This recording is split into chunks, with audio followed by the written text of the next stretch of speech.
Both of you, welcome to the program. Thank you. Thank you, Greg. So, Garland, I want to start with you because you signed an affidavit that says you witnessed real-time on the website 20,000 votes in Georgia go to Biden and Donald Trump lose 1,000 votes as you're watching the votes come in real time. Tell me what you saw and what do you think this means? Yeah, that's correct, Greg. So I was watching the results on the November the 6th in the early evenings, and it went to, I guess Trump had 133,000 in Fulton County. This is the largest county in Georgia. And Biden was showing 344.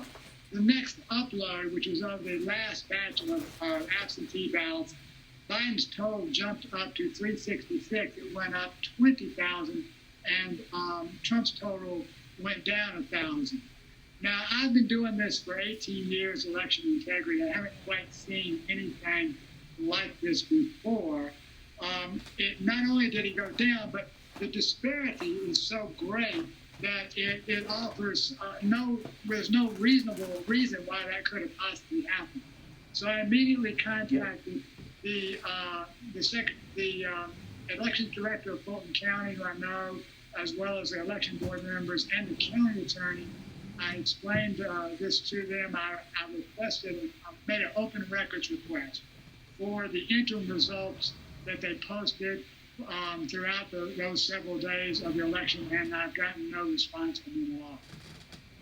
And you get no response back. Really, I'm not surprised there. Now, what is so concerning to me, Representative, is that this is not just Georgia, but we see this in Pennsylvania. We've seen this in Michigan as well. But as a Georgia state representative, when you hear somebody like Garland describe what he's witnessing firsthand, what from a state level can be done to get inside these machines and systems to figure out exactly what was going on here, and were they being manipulated by somebody with nefarious intent?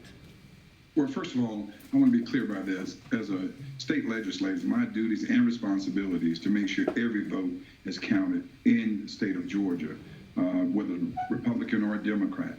And what I mean by that, as a state official, I want to see a fair and transparent elections. I believe that the Secretary of State did the right thing today by coming out after pressure from many of us to make sure that these ballots were counted and were counted by hand. But here's a bigger issue. We're seeing the majority of fraud, I would say fraud, or I'll say alleged fraud, or serious accusations coming from mail-in ballots across the country. And if you can remember, this is the one thing that President Trump talked about how those groups from the left, fair fight others, had the potential of tampering with these mail-in ballots. And if you notice, that's who's been pushing for this mail-in ballots. That was Stacey Abrams, the far left, and the Democratic Party. They had an agenda.